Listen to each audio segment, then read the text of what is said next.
Hello, everybody, and welcome to Fun This Friday here on the Eat Sleep List YouTube channel. My name is Matt Johnson, your host.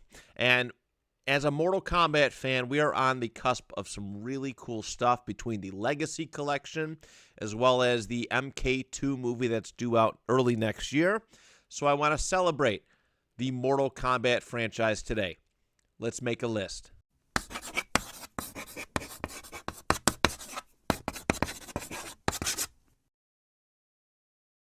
Now, I've been aware of Mortal Kombat, even from an early age, although I was wisely not allowed to play it. I thank my parents for that. I was aware of it. I knew of it because certain characters had already hit the mainstream just a few years into the birth of the Mortal Kombat franchise.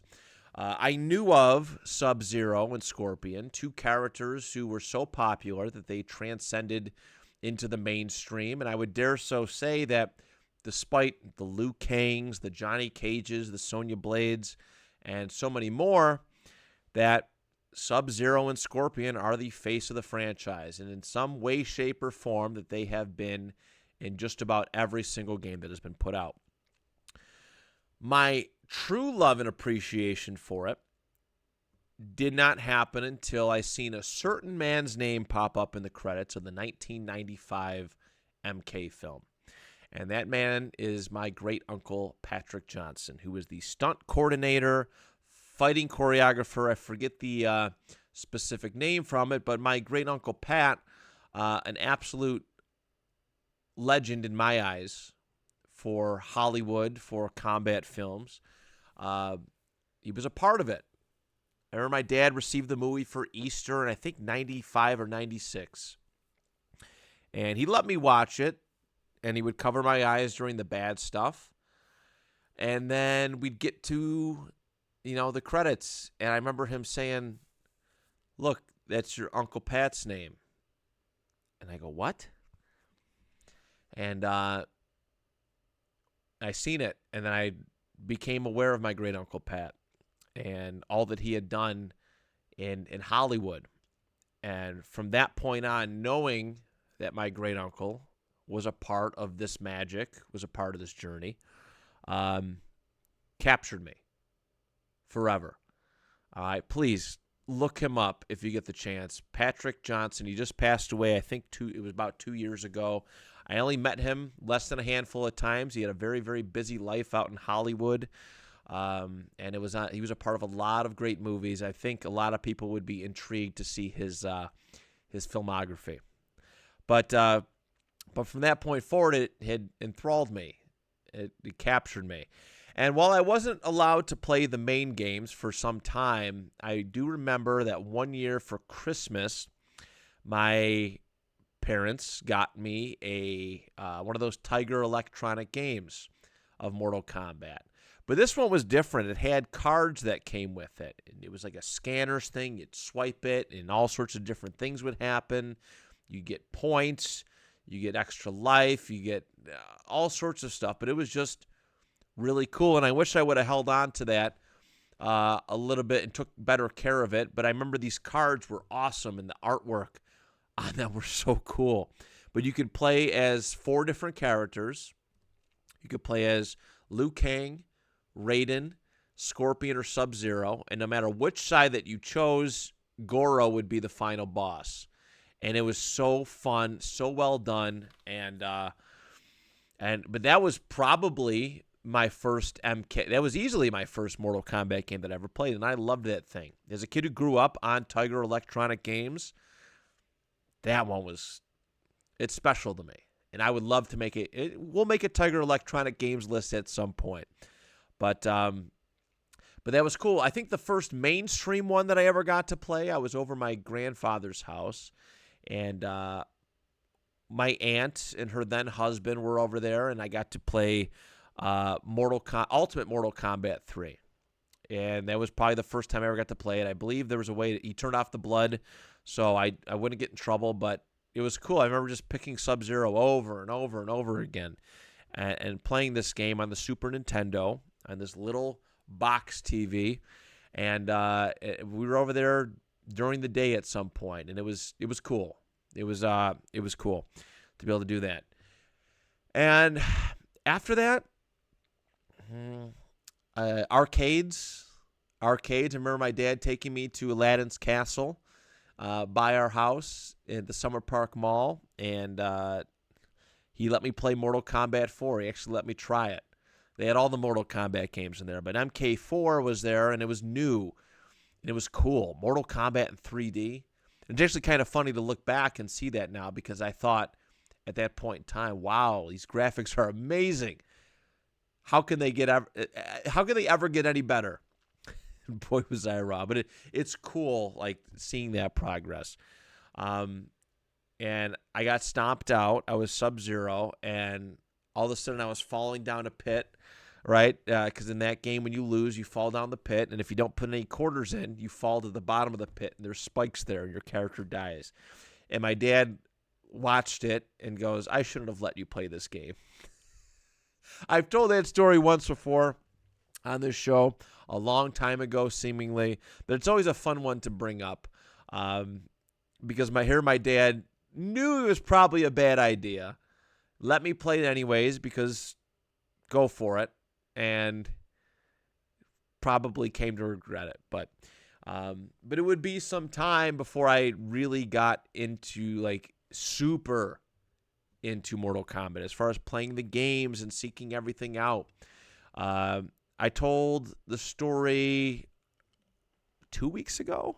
Yeah, it would have been 2 weeks ago, about Deadly Alliance and how we used to do these campouts at my backyard. And my dad bought it one day for one of these campouts, and we'd set up the TV and PlayStation 2, and all night we took turns playing Mortal Kombat Deadly Alliance, play till you lose, and then after we unlock some characters, we'll do some matches and try to beat each other up. But I love that, and from that point forward, I was instantaneously hooked. I would buy, when I got a PSP, I got the Midway Arcade Treasures, and it had MK1, 2, and 3. I got it specifically for that. I would eventually get, Mortal Kombat Deception, and eventually, too, which is really cool, because back then, with schools, you used to get laptops. I don't know if they still do that now, but I would find Windows games. You have to go to certain download sites, and I would download these games to play them on my computer. I was one of the only kids in school who had Mortal Kombat 1 and 2 on his laptop, and I loved it. And also, I can't forget the plug-and-play TV game for MK, the first Mortal Kombat. It was cool. It had the logo in the center, and it was there. Plug in your TV and put some batteries in and go. And it was awesome. I loved that thing. I loved it. I have no need for it now, but I certainly wouldn't mind having it again. But I've played almost every game that's come out. And the only ones that I haven't would be the MK1 game and Mortal Kombat Special Forces. But otherwise, I've played every game. And I want to celebrate that today with a list, and we're going to have some fun additional stuff when it comes to that. We're going to do a little bit of listception when it comes to these games. But yeah, it holds a special place in my heart between the level of violence, just the fun characters, the fun, colorful characters, and so much more that has encompassed it. MK is, to me, one of the greatest video game franchises of all time, and I'm very, very excited to celebrate it today.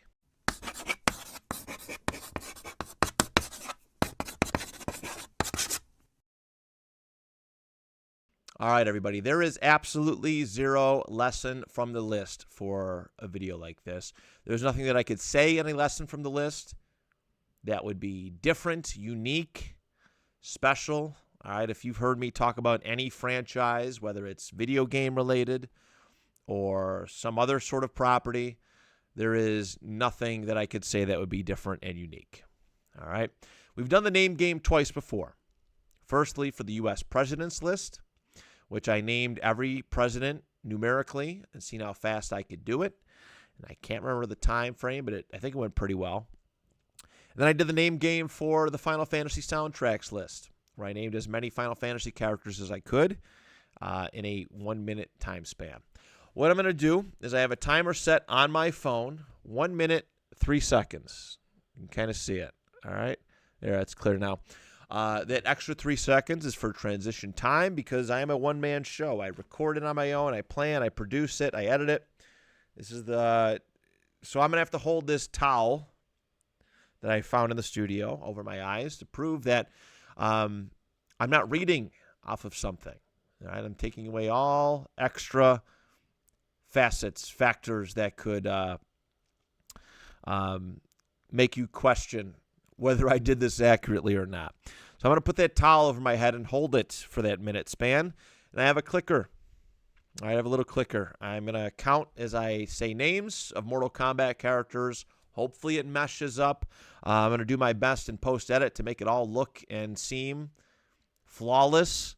Pun intended. But yeah, so that's what we're going to do. We're going to have a little fun with this. So I hope maybe if you see this and you give it a whirl, I'd love to see everybody try this. Maybe some kind of challenge, so to speak. But here we go. Hitting the timer on my phone. 3, 2, 1. Time. All right.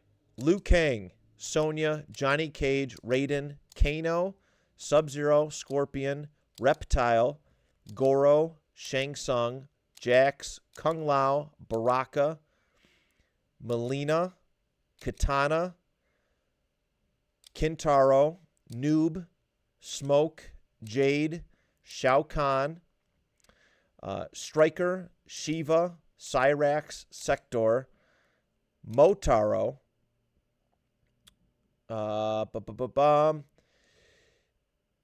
Ermac, Rain, Chameleon, Shinnok, Quan Chi, Kai, Fujin, Raiko, Onaga, Blaze, Boraicho, Kenshi, Suhao, Havoc, Cobra,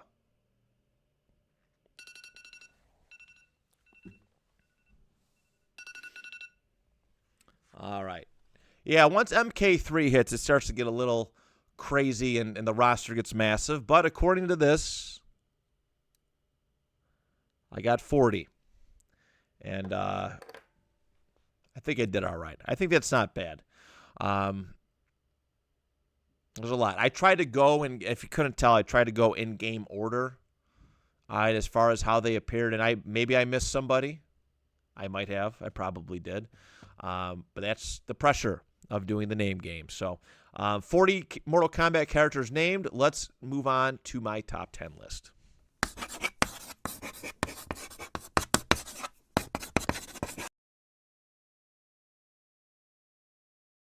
All right, everybody, it is time for my favorite part of every single video that we do. It is time to make the list.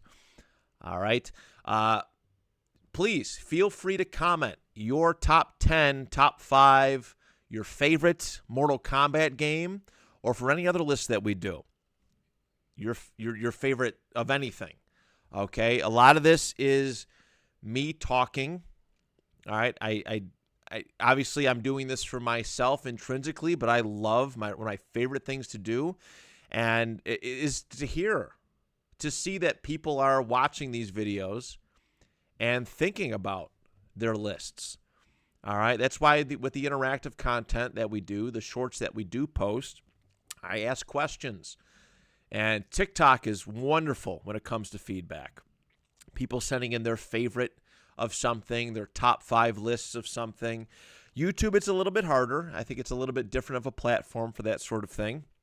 But there are times where we do get amazing feedback and comments. And that's what this show is about, is creating dialogue between people who don't know each other, all right, or people who do, and adding an extra layer of love and fun to their relationship. So what I'm going to do here for this one is list my top 10 favorite Mortal Kombat games. I'm also, with the listception concept, going to list my 3 favorite fatalities from said game with it.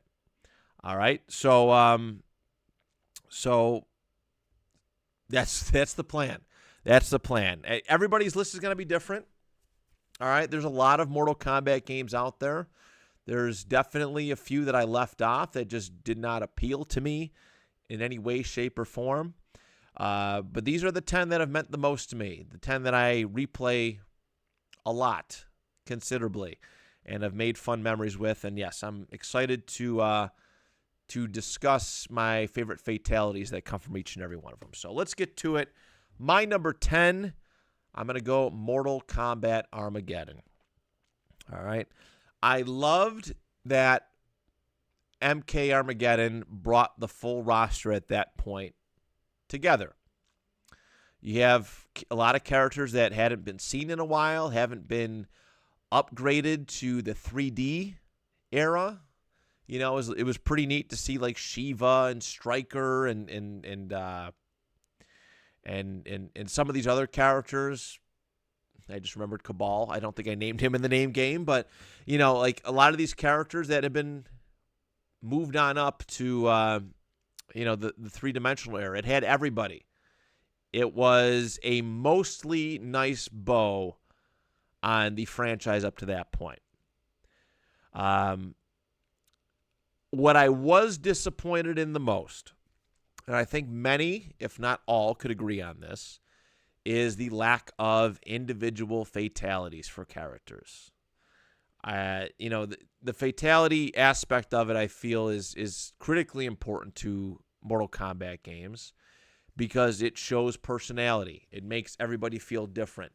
And I did not like the idea of just putting in a bunch of combinations and seeing how fast you can input certain buttons to create a fatality. I think this was easily the worst aspect of this game. Easily the worst aspect of this game because it felt less than. All right. But even still, there's a lot to be, excited about for it. There's the creative fighter. There was motor combat. And again, just the roster size. And I actually think the conquest mode was quite fun in it too. I did like that aspect of it. But my three favorite fatalities from this game, I'm actually going to go with stage fatalities because obviously, again, the combination one and all that, entering combos and stuff, I didn't like that. But I liked the grinding wheel in Shao Kahn's arena. There was a lot of cool stage fatalities in that one. But the grinding wheel was great because you uppercut your opponent into it, and it hesitates a little bit before processing, before pushing through your character and grinding them up and spitting them out. That was unique to that game. The next two, I believe, are from Deception. But the spikes from the falling cliff, so you had that cliff level where the arena floor is starting to kind of, parts of it are falling off, and you don't want to get caught on the side of it while it's falling because then your match is over. But you fall into the spikes and it's over. It's quite it adds an extra layer of awareness to the fights, which I feel.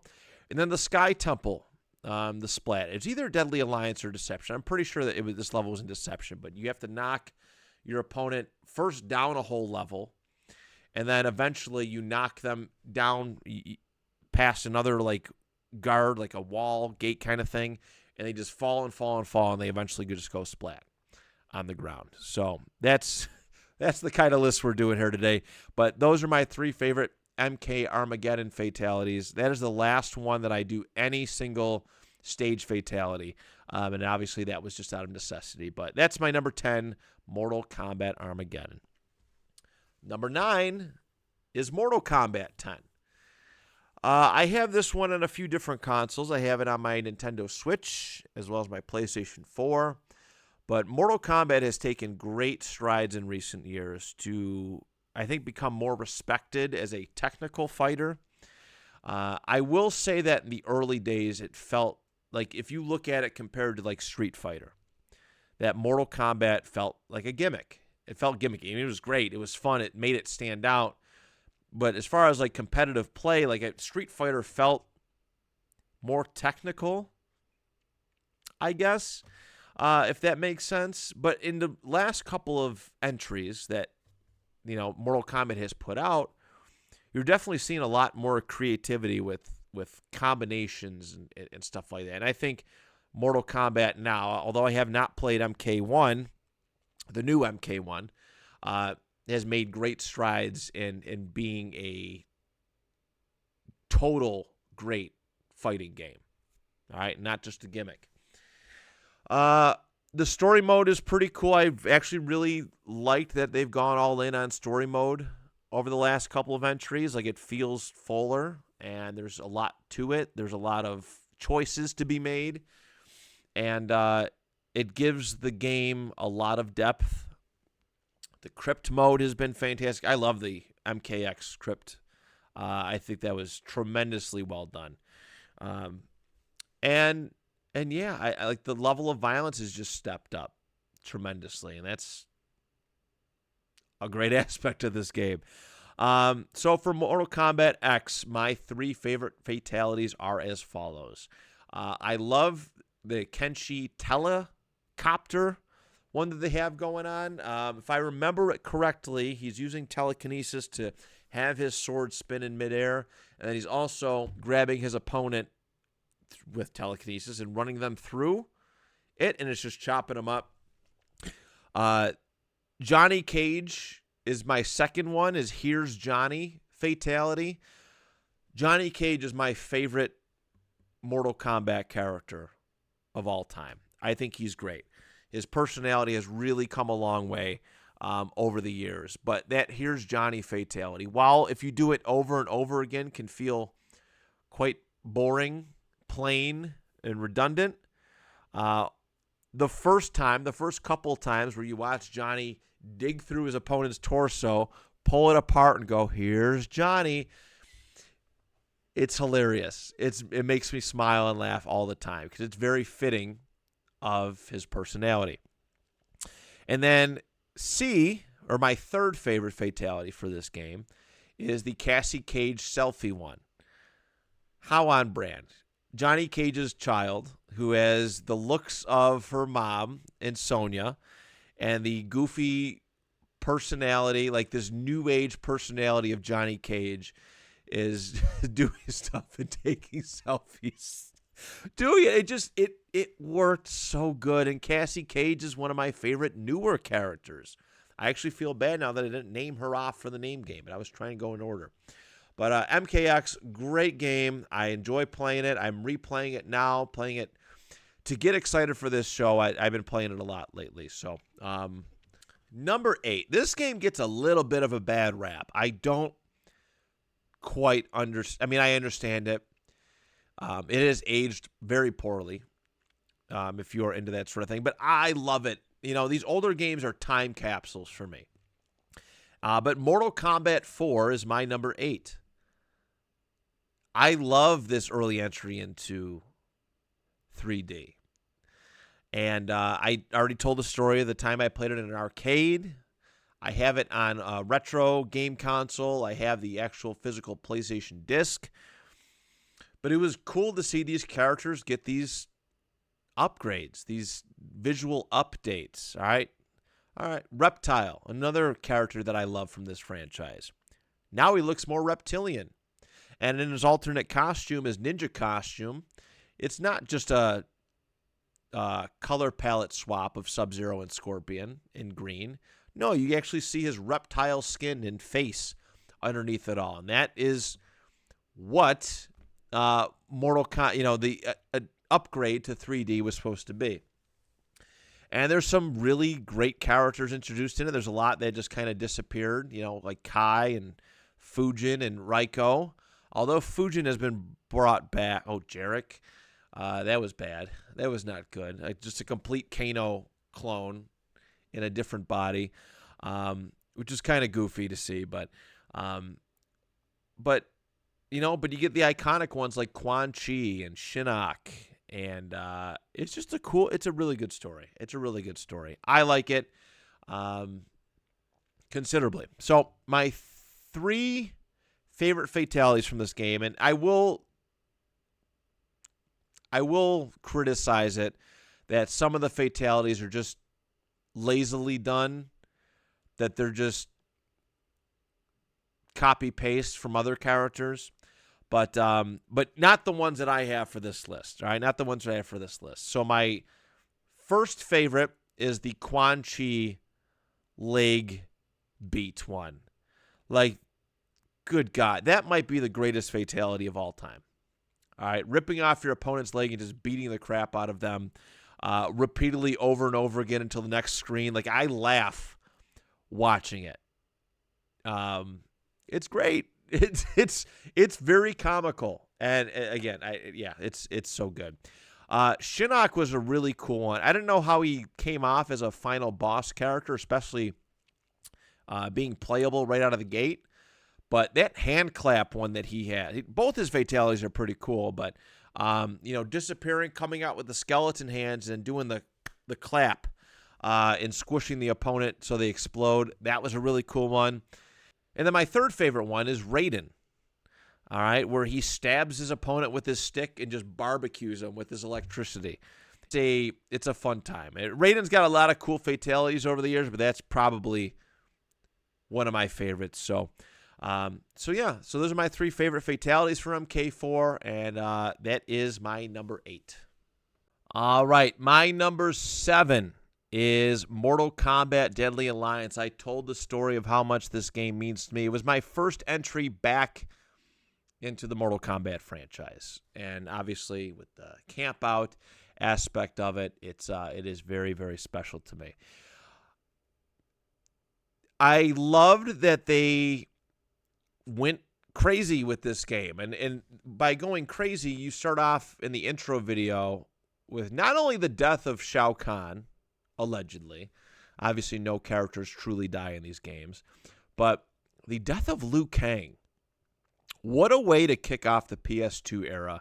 And it's not that Liu Kang was like this hated character, but he was the main character. And all of a sudden, two of these powerful sorcerer characters start off the game. You don't even get to play as him, but they kill him. They sneak behind him, ambush him, and break his neck. And it begins this very, it's an ominous vibe. A Mortal Kombat game without Liu Kang featured, like, holy crap. That's dark. And that PS2 era of Mortal Kombat games are very dark and heavy. And I like that about them.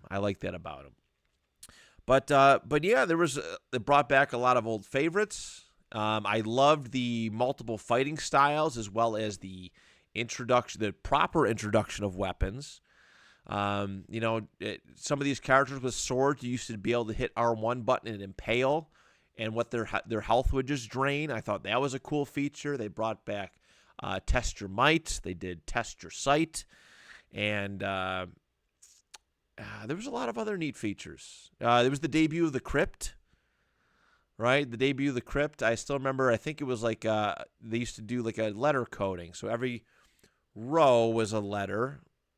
So it was like AA, AB, AC.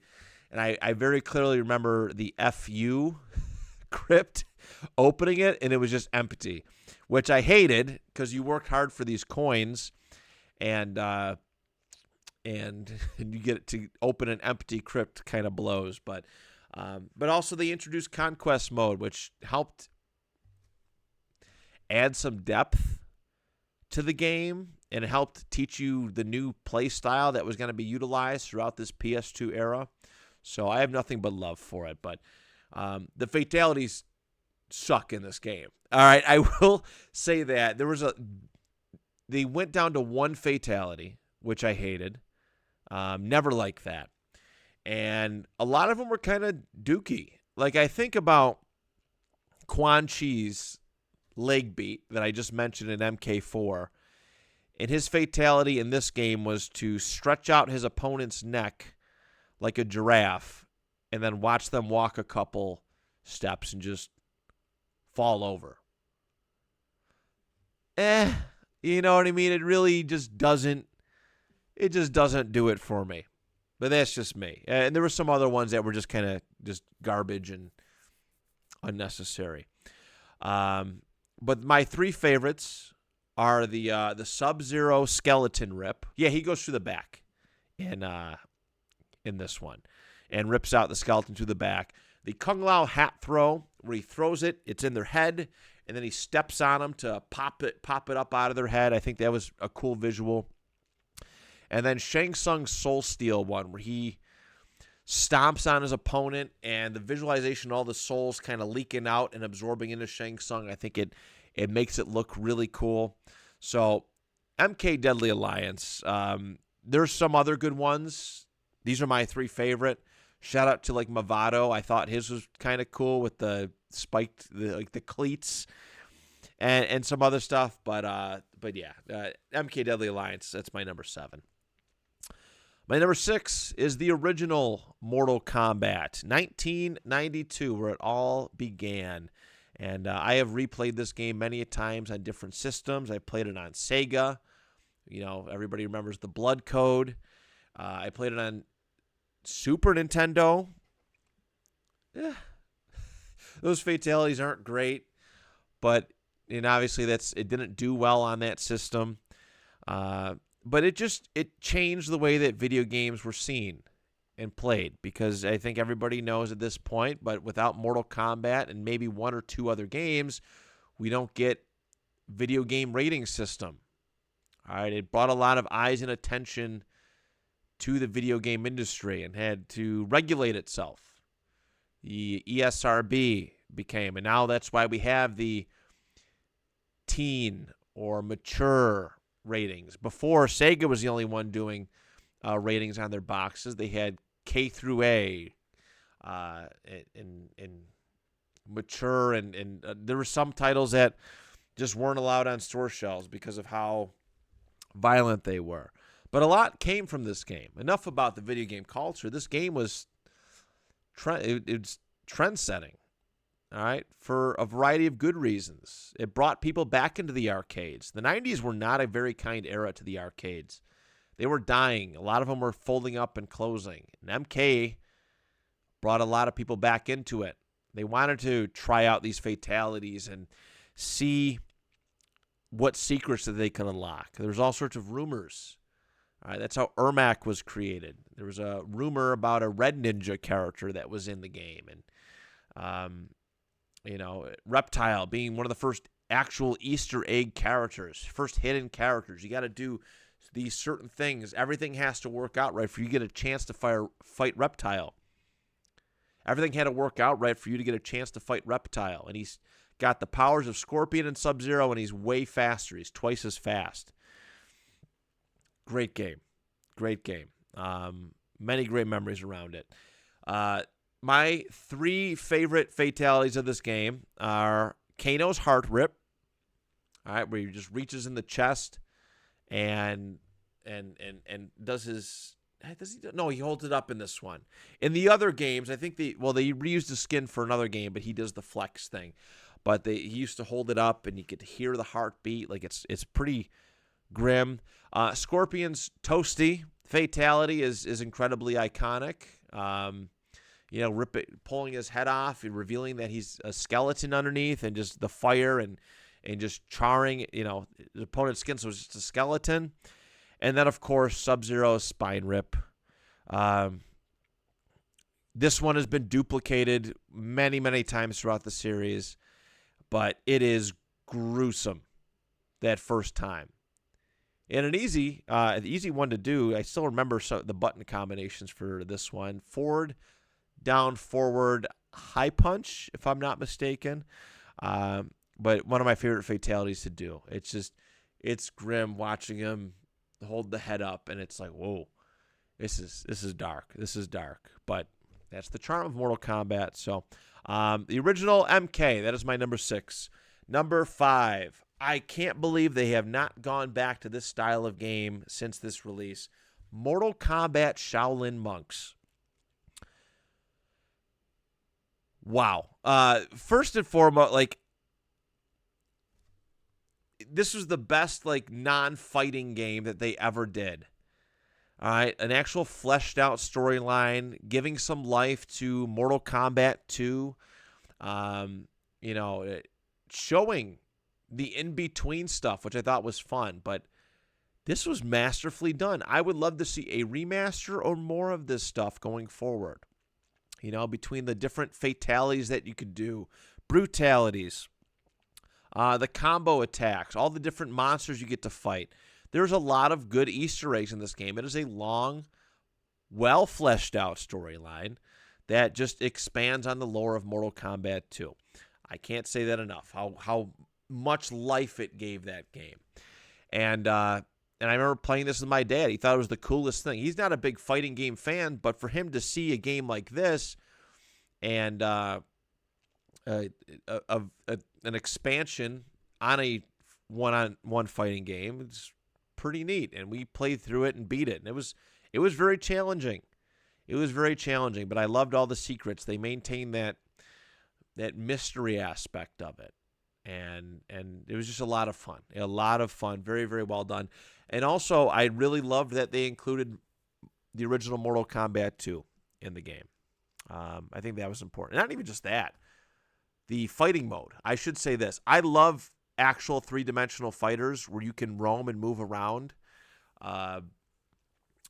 The Bouncer is one of my favorite games like that, where you actually can traverse from side to side and jump around and all this stuff. I think it doesn't feel so boxed in, so caged in.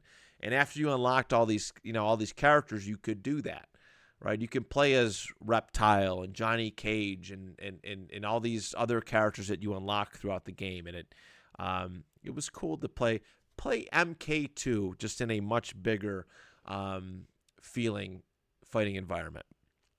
There are some great fatalities in this game. All right, some really good fatalities. And my three favorite are as follows. It is the first one is the Kung Lao Saw Blade one. And he would do this in one of the later entries. I don't have it on I don't have the game listed or remember it off the top of my head, but he threw his hat on the ground. It would spin on the ground, and he pulled legs through and just cut his opponent in half.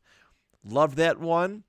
I love the Johnny Cage, I call it the Super Nut Punch, where he just does the split, and he just bam, bam, bam. He's just repeatedly punching his opponent in the crotch.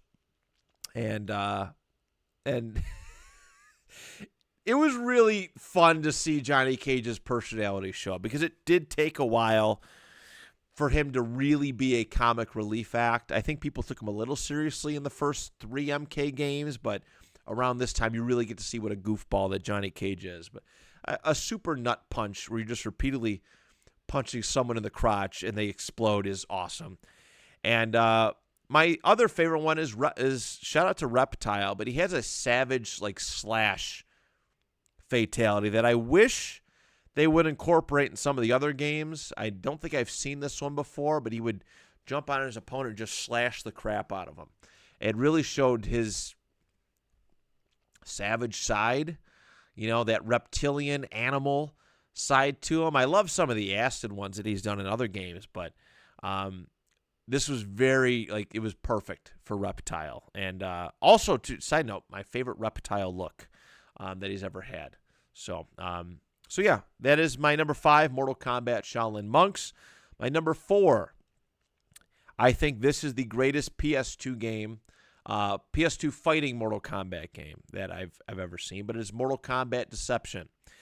And it's Mortal Kombat Deception Unchained. I actually played this game on the PlayStation Portable as Unchained. I don't know why they didn't just call it Deception, but they called it Unchained. I played the crap out of this game.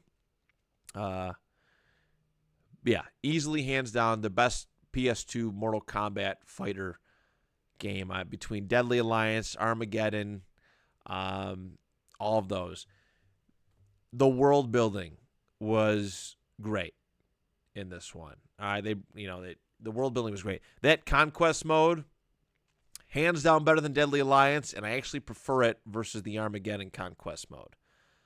Getting to travel to the different worlds and go and explore and learn the fighting styles and find the coins and hidden secrets and seeing certain characters and having to be appropriately timed for certain things to happen. Brilliant. Like, it gave the world of Mortal Kombat so much more depth and lore. I loved being able to go to Outworld and run around in the living forest. And then there's Reptile just wandering, and you try to talk to him, and he goes, "Leave me be." Just randomly, just hiding out there. And you go to some of the other places, like the Nether Realm and the Chaos Realm, and some of these other places. It did wonders in my eyes for what Mortal Kombat could be. A great cast of characters. They brought back Shao Kahn in this game. This is the first time he's officially been, well, not officially, but he was a big-time player in this one. Goro is in this one. Again, this is all if you never played MK Trilogy, which we're going to talk about momentarily, but these boss characters are playable. Liu Kang is back, and he's the zombie Liu Kang. Raiden's back, but he's like angry and pissed off. There's a lot of great new characters that are brought in, like Havoc and Hotaru, and I don't really care about Cobra, but like Baraka. This is Baraka and Melina. This is their first 3D, modern 3D appearance. Cabal. A lot of cool players in it, and it felt so big also because there was everybody had something different going on. Right? Some of the characters, yeah, they were chasing down Onaga. They wanted to defeat him and free up their friends. That was a goal for some of the characters. But for others, the whole Cabal, Kira, I just mentioned Cobra storyline was its own separate thing. Hataru and Darius and Havoc, they all had their separate things going on.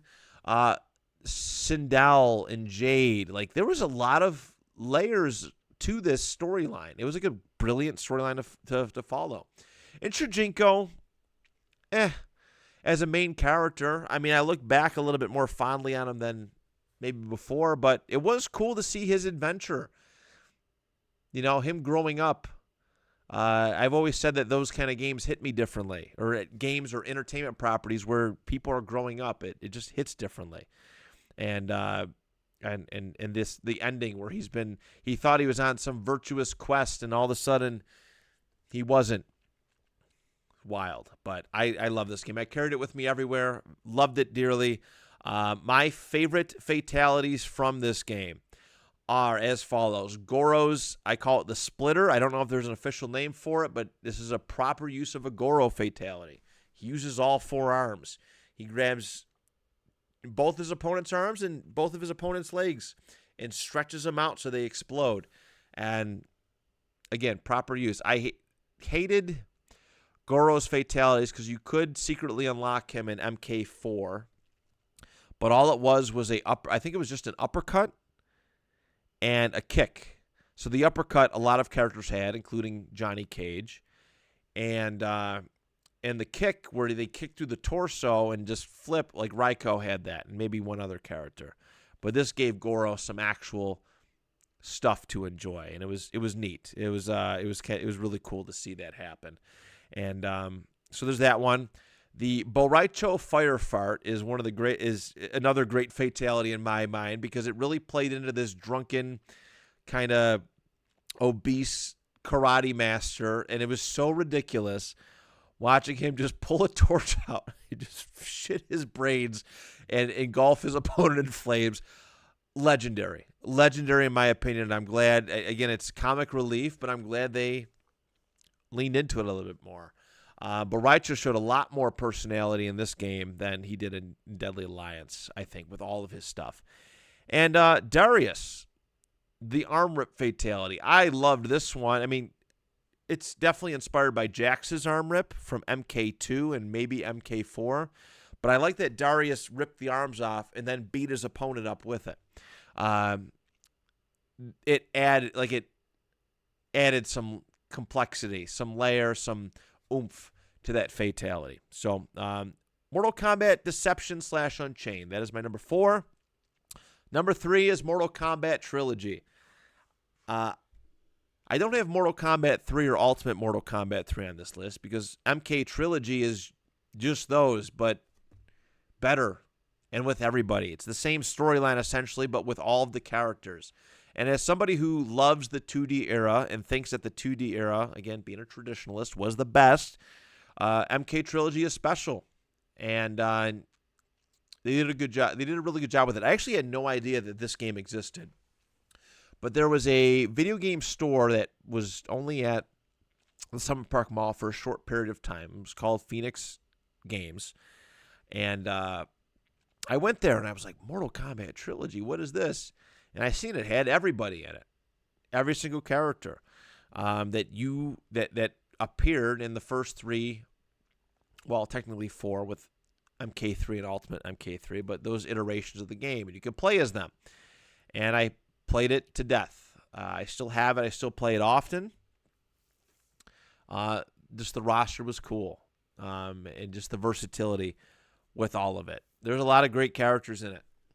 There is. And like, for me, who didn't know the background story of why characters like Johnny Cage and Raiden didn't appear in the original, in any of the two original MK3, variations, MK or Ultimate, it was cool to have them back. And obviously Johnny Cage got a complete makeover. Raiden, they just ported over his MK2 costume, get up, with all that, and just inserted it into the MK3 system. That was neat for me. And yeah, that's the ultimate benchmark. I'm very glad to see that this is going to be part of the Legacy Collection, as it should. I'm pretty sure it is. It better be. I think it is. My three favorite fatalities from this game. I actually didn't even have to really do trilogy when it comes to this, because all three of these were in all three variations of MK3. But I like the Striker bomb explosion. I know people hate Striker and give him a hard time. I love the character because he's so underrated, and I think he has some cool moves. But I love when he straps the bombs to his opponent, flips away, and does the air plug so it blows up. Shiva's skin rip is awesome. Pulling it's very on brand for a Shokan, where she just pulls the skin down and it's just leaking skin. It's just leaking bones and organs, it's pretty graphic. And then I think another, this is a top 5 fatality for me all time, probably 2 or 3, honestly, is the Robot Smoke Armageddon fatality, where he just releases all the bombs and the whole world explodes, which is so over the top, so goofy, but so fitting of a Mortal Kombat game and so perfect. I know that Cyrax used it in MK Gold, if I'm not mistaken, a game which I never played, but I've seen the fatalities from it. And I hate when fatalities get reused, really, and it just feels like it's cheapening, especially reused by other characters more so. It just feels very cheap to me. But Smoke's Armageddon fatality from MK3 is phenomenal, or the MK3 Ultimate Trilogy line of games is awesome. And that is my number 3, MK Trilogy. Number 2 is Mortal Kombat 9, or as I call it, Mortal Kombat 2011. It basically is just an updated Mortal Kombat Trilogy with a couple of essential characters added to it. And really well done.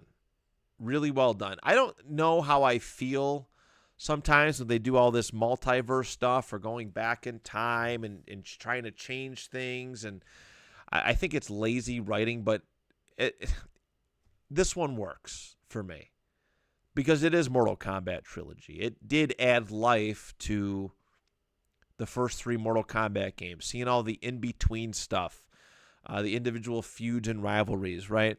It added human Cyrax to the first MK game, which I thought was kind of neat to see him non-cyborg.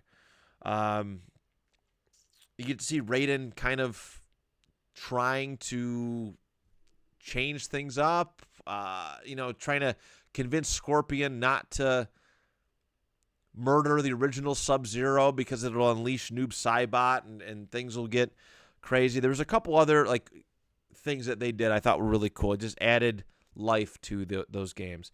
And Yeah, I honestly, it's very deserving of my number 2 spot. I remember when the demo came out, the free demo. Super excited for it on the PS3.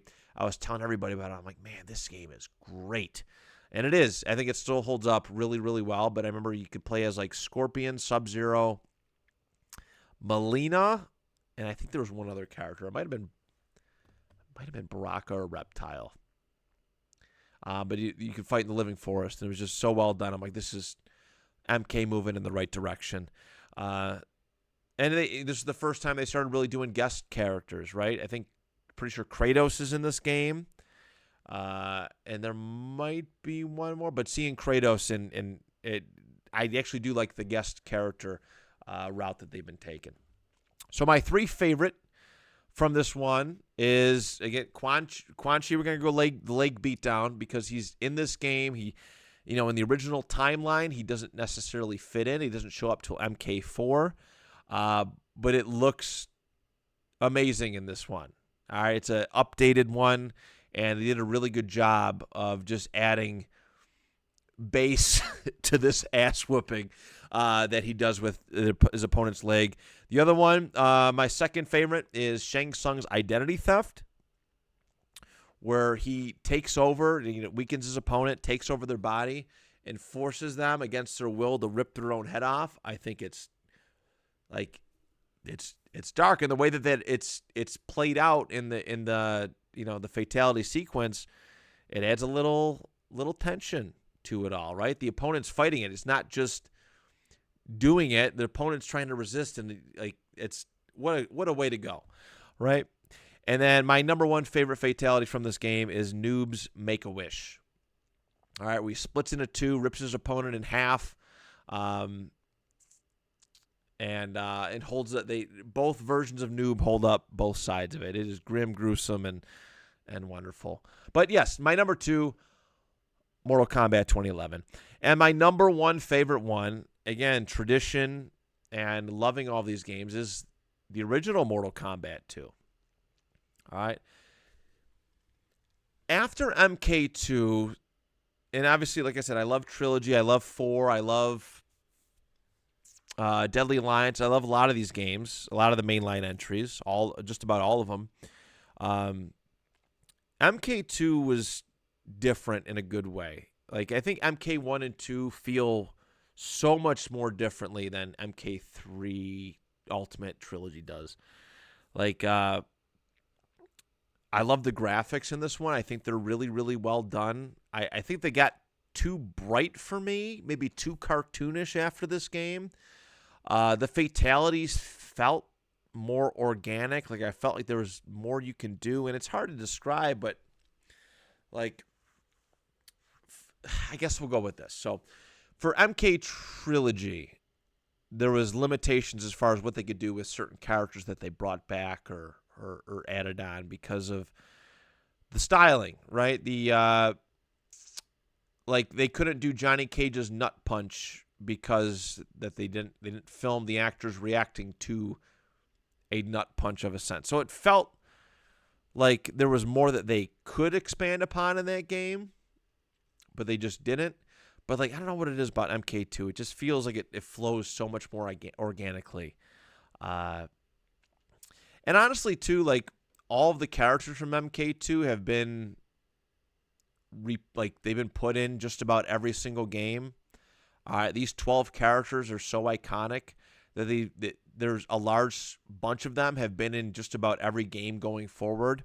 After this game, after MK2, you start getting a lot of the one-off characters who don't really come back, like Stryker, like Shiva. And I'm sure if I could, like eventually in MK4, like Raiko and Kai. And they were just one-off characters. They weren't played a whole lot. They didn't return. But MK2, everybody loves those characters. Every single one of them. And there's a lot of neat stuff to it. You get to play as Shang Tsung finally. And the Outworld level design was awesome. There were some cool stage fatalities with the Deadpool. And there was the pit too. And then there was the spikes in the ceiling on that second level. It was just Very imaginative, well done, and I'm grateful for Shaolin monks for making me love this game even more. I am. There's a lot of great stuff with it.